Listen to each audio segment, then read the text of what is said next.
Welcome to the Your Money Hour podcast. I am Dakota Grady, your host. Today I have Shana Berkeley with Corner to Corner. I met Shana about a year ago at the graduation, I believe. So before we get started, I want to let you know that I'm excited to have her here. And Shana is like so much energy, man. Like it's so much energy with Shana. So if you don't know her, get to know her. If you're in the Nashville area, stop by Corner to Corner, get to know Shana Berkeley. So without further ado, welcome Shana. Hi, we're so excited. When by we, I mean me and my clothes. I'm so excited to be here today. Thank you so much for the invite and glad you had some time for us today. Yes, ma'am. Yes, ma'am. So tell them about who you are and how you got connected with Corner to Corner. Yeah, so my name is Shana Berkeley. I got connected with Corner to Corner. A very long story short, I actually took the entrepreneurship class. I'm the director of volunteer there while I was still practicing law. And then about a year and a half after taking the class, I graduated in 2017. I was asked to be the director of the academy, and with a lot of prayer, and I'm like, Lord, are you sure? I actually became the director in January 2019. So it's been about a year and a half, a little bit more. It's been a great time, a lot of fun, and a lot of learning. Awesome. So tell us about Corner to Corner. Yeah, so Corner to Corner is a nonprofit that's based in Nashville, but since we're virtual, we have people who enroll in our class all over. Since we're virtual because of COVID, but we help underestimated entrepreneurs plan, start, and grow their own small business. And what that looks like practically is about 95% of our alumni are Black. We do have people who self-identify as brown or other races, but mostly are Black, and 85% are Black women. And we were founded in 2011, but the academy itself, this particular program, we have a number of programs, but the academy particularly was founded in 2016 because our neighbors were able to get minimum wage job $9 to $11.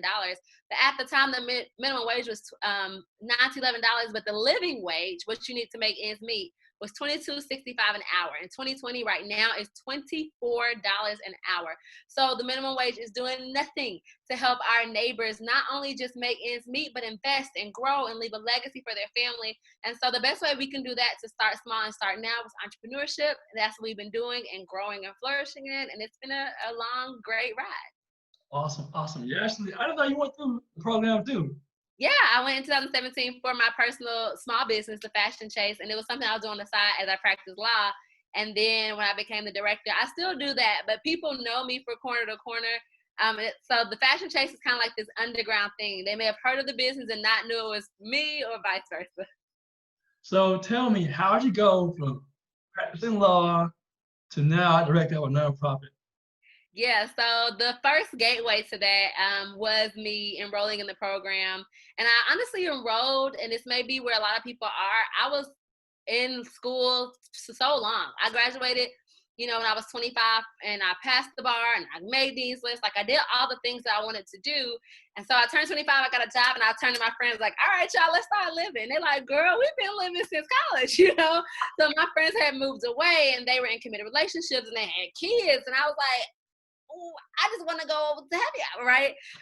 And so I kind of did that as a way to channel my energy. I'm a lifelong student, so I love to take classes and learn things, and to have something to do outside of work was fashion, and so getting that to be more legitimate and understanding that business. And so I was practicing law, doing that. Really love the FashionChase. I was enjoying practicing law then. But when our executive director asked me to be the director of the program, we are faith-based. And so I was like, let me pray about it, which is the Christian way to say, no, thank you. But I did pray about it because I wanted to be like, you know what, I prayed about it and God just didn't put it in my spirit.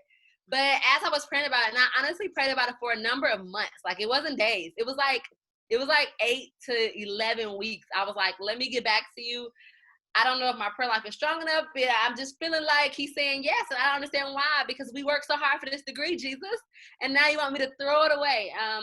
And so obviously he's shown me that everything works together, nothing is lost, but God was making discontentment at work and making me really uncomfortable in other places to try to push me into this path of destiny. And so at the time I was about 28, and my legal boss actually was like, girl, you're not even 30.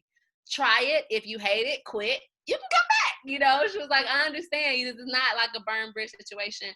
but I love it. So it was definitely divine intervention. It was not from my own will, because I was supposed to be more like Olivia Pope than Michelle Obama, right?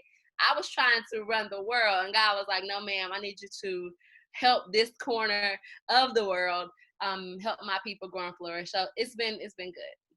Wow, wow. So having a law degree and being a minority, was that something that was one of your goals, to break that kind of barrier? I mean, I'm sure it's male dominated, I'm sure, in the law Oh, field. yeah. So talk about that in terms of like that aspect of law.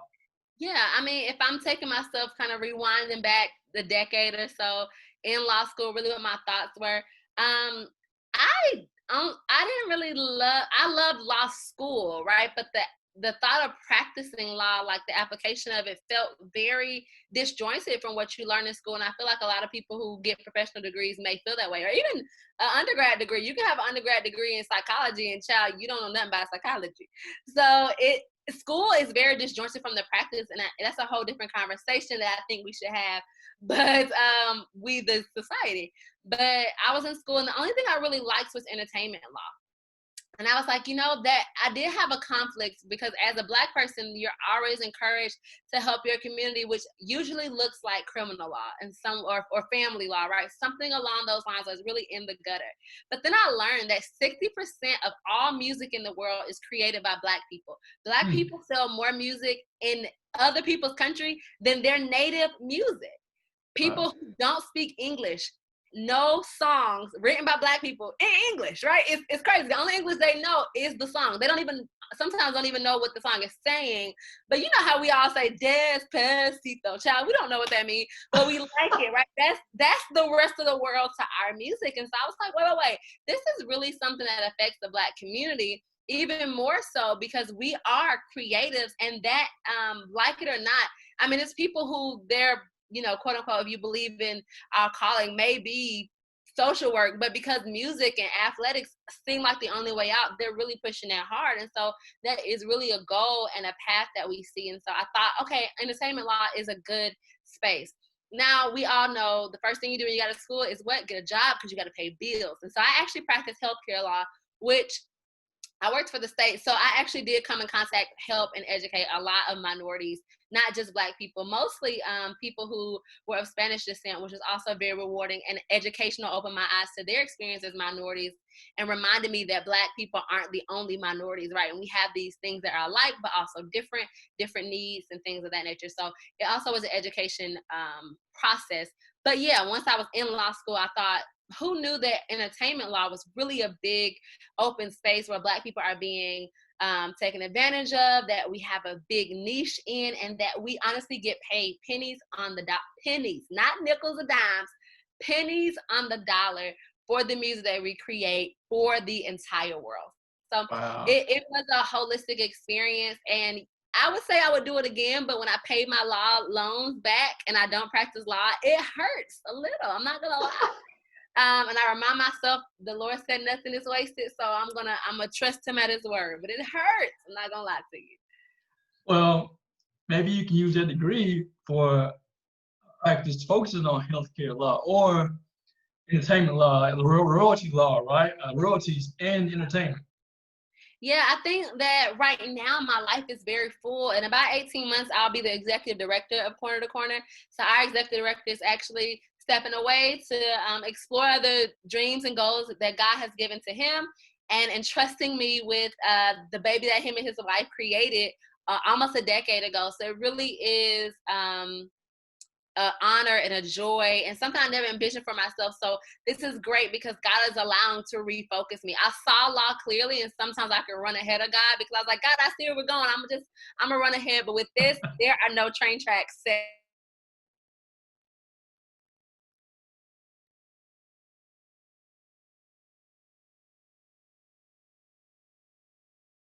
No, I'm creative for that. I would do Corner to Corner, and I would have a really small, like really small. It's not that I want to be, Johnny Cochran, law firm that helps with trademarks, that help with copyright. Like, these are things that entrepreneurs need, but also education, entertainment education for musicians and things like that. And that would just be a side hustle, a little baby, maybe have an associate or two that we really could just take on the world and educate the people. It's not enough hours in the day, but if you get a team around you, you can make some things happen. So I'm trying not to get ahead of God because I'm good at that.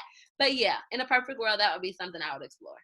All right, so the owners or the directors, apparently, Will Acuff and Tiffany Acuff. Yes. So I know them through a former employer, Mm-hmm. and I know that their brother is Will's brother is John Acuff. He's a writer as well. But how did you?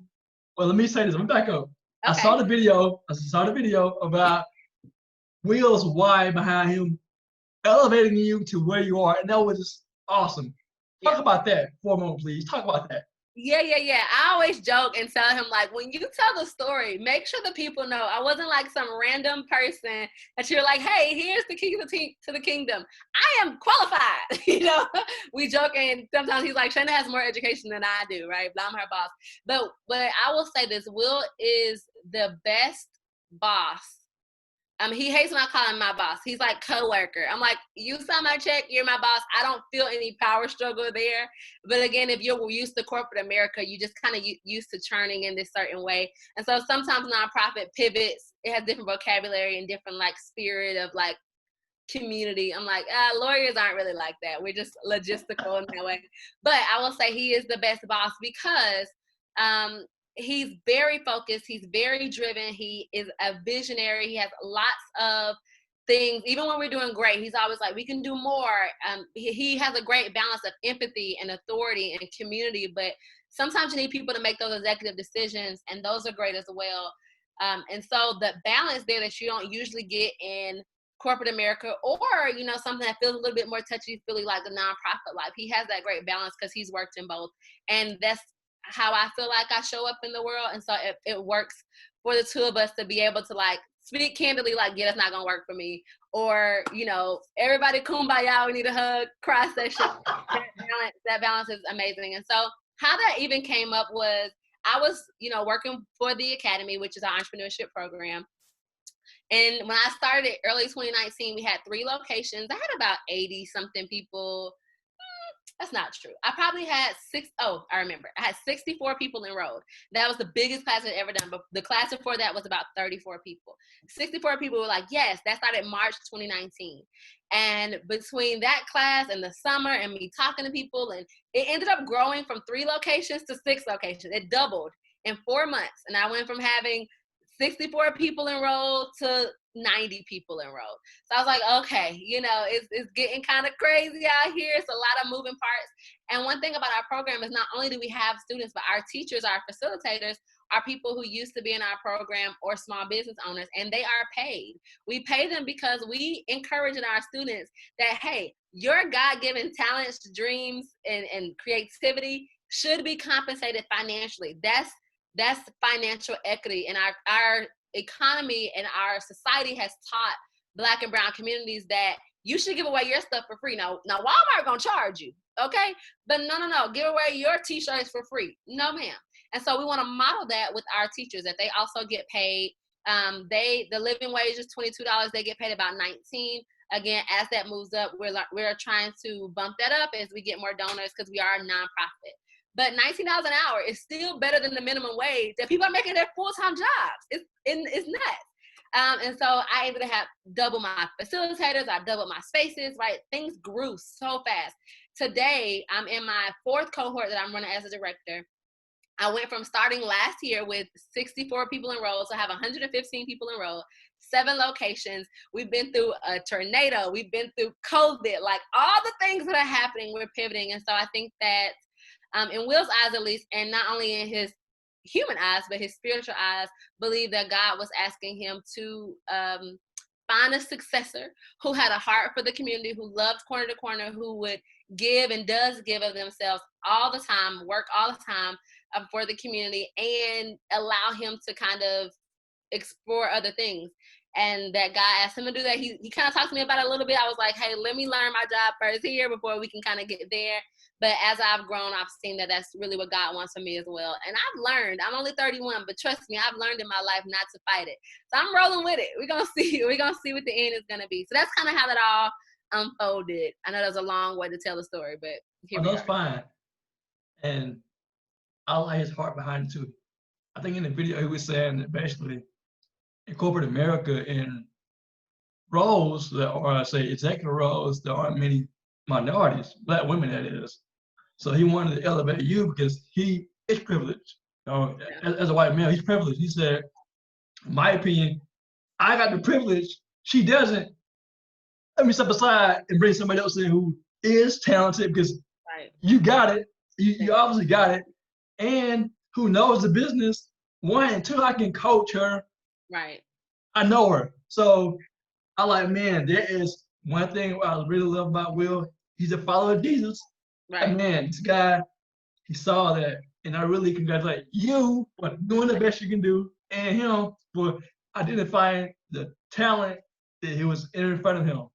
Yeah, well, thank you. Yeah, I think that's the goal. And really, if you somebody who works closely with him, and for a while, he and I were the only two full-time employees, and we had a lot of part-time employees, and we are a rural environment. So I got to spend a lot of time with him and with his family as Corner to Corner grew, because it's not this big corporation. It's about 8 of us.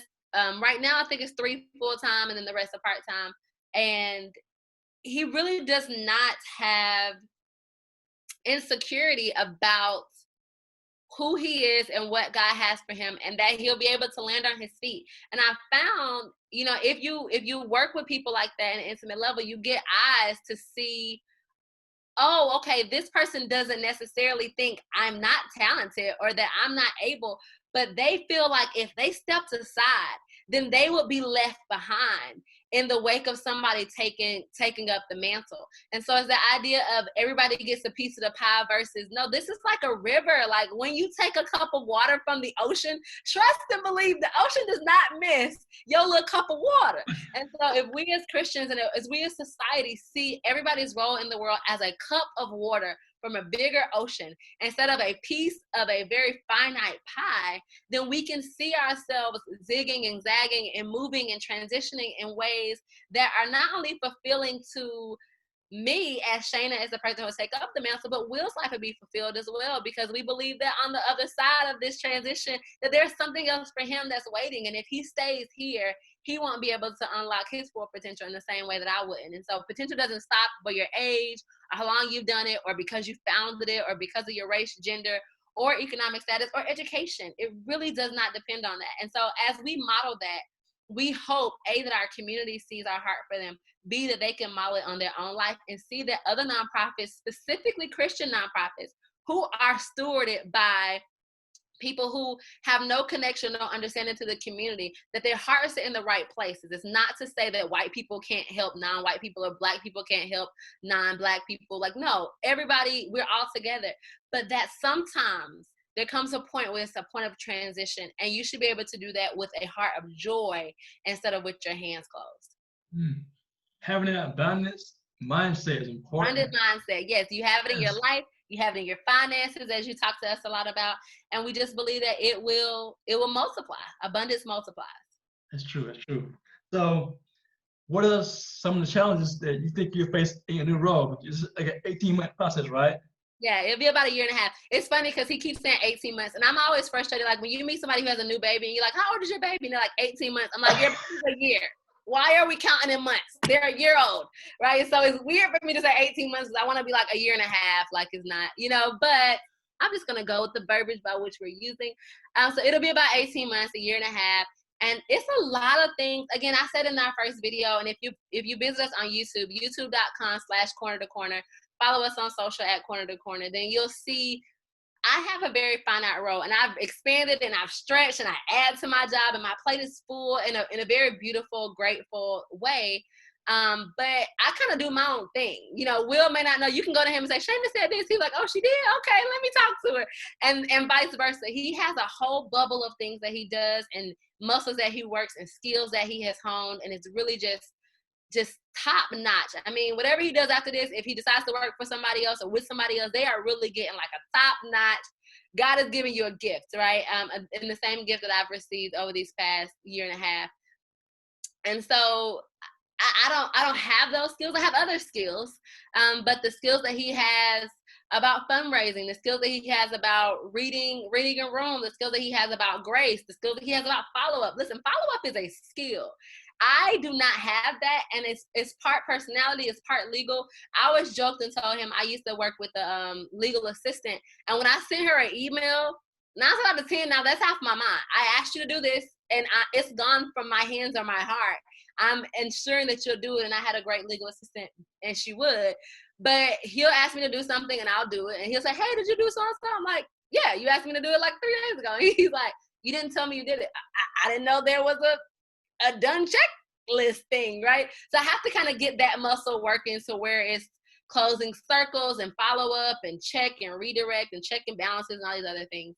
That's one muscle that God is exposing glaringly in the last 2 or 3 months, that I don't have that follow-up spirit.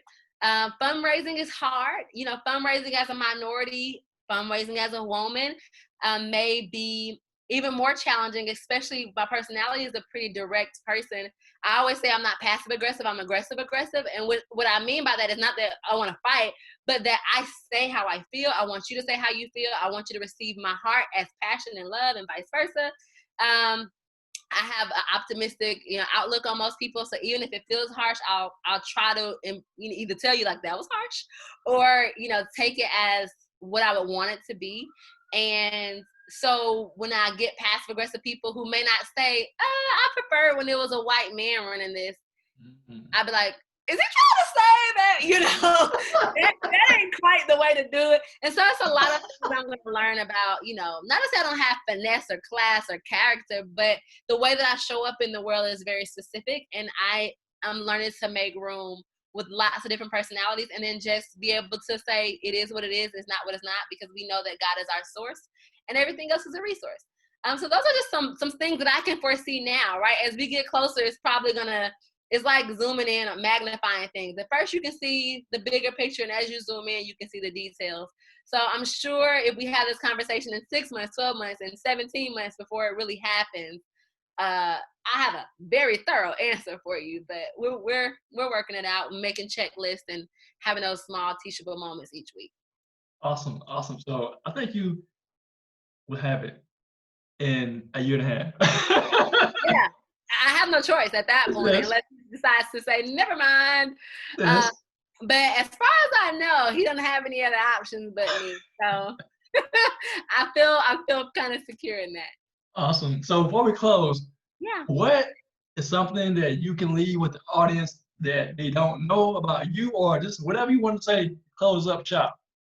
Ooh, that you don't, maybe nobody knows me, so a lot of things you don't know about me.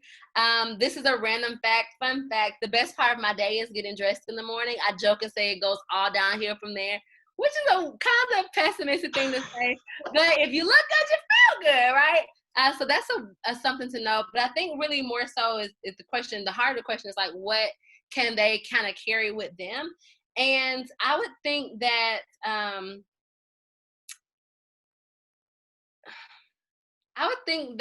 to know that our time on earth is limited, right? And this is kind of an aside, but obviously we all know that Chadwick Boseman died a couple weeks ago, and that really touched me, as if I had an uncle who died last year, and I kind of felt that same level of grief. Obviously not to the max, because I didn't know Chadwick Boseman, but also my uncle was sick for a really long time. So he was sick for about 20 years before he actually passed. And so that same idea of like, for my uncle, I knew it was coming, but it still was a shock, and vice versa with Chadwick. And I was praying, I was like, God, I don't know this man. Like, why do I really feel heavy laden and just hurt? And I read a lot of think pieces about it, and I think the biggest thing was like, he was ours. He was a part of our story. He was a part of our heart. And grief is love with no place to go. And so in lots of times where I feel grief, I ask God to show me very specific places where my love can be funneled. If it's with, I don't have any children, but if it's with other people's kids, I love to kind of love on other people's children. If it's with fashion or movies, or with my entrepreneurs, or learning a new skill, taking a class. My nieces and nephews who I love, and they think they belong to me, but they do not. Go see your mama. Just to find places for my love to go during that grief, and then wanting my legacy to be like, hey, I belong to us as a community. And so I say that to say that I'm kind of good at procrastinating. It's a skill that I'm trying to shake off of me. And instead of procrastination, I want to switch that out for consistency. And so I remind myself all the time, like, if I want that to be my legacy, the time is now, because I don't want to be so self-absorbed that I think that I have time to do tomorrow what was destined for me to do today. So maybe if that's the takeaway, and that's something that's still unfolding and I'm learning, and it really started with that Chadwick thing. God woke me up and was like, girl, you don't know, get it together. And I'm praying that I'm making him proud in that, but I'm also really pushing every day to run that daily marathon. And I think that has been modeled for me in different people, from my my boss at when I was practicing law to Will. God has always given me great people to see how they're running full force. And I'm, I guess I should run. I don't like running. I was more of a jogging kind of person in PE, but I'm gonna try to pick up the pace a little bit. And so maybe we can do that as a community. I think a lot of things will change in a short amount of time. Awesome. So tell us about how people can get in contact with you, Corner to Corner, the program.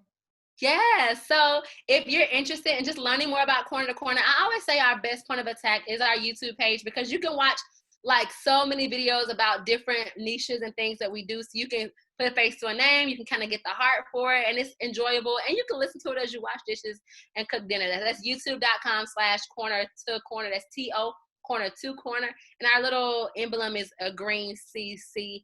You'll see a lot of stuff on there about knitting. That's not us, right? But we're working on that. If you want to follow us generally on socials, Corner to Corner on Instagram, Corner to Corner Nashville on Facebook. And if you want to follow me and learn more about the FashionChase, fashion style, and just my own bubbly personality, you can find me on Instagram at the FashionChase, CHASE. Awesome. Well, thank you for having this time with us and sharing your story and about Corner to Corner. So again, if you want to get connected with Shana, connect with her on YouTube at Corner to Corner. Again, thank you for your time, Shana. Thanks. Bye, guys.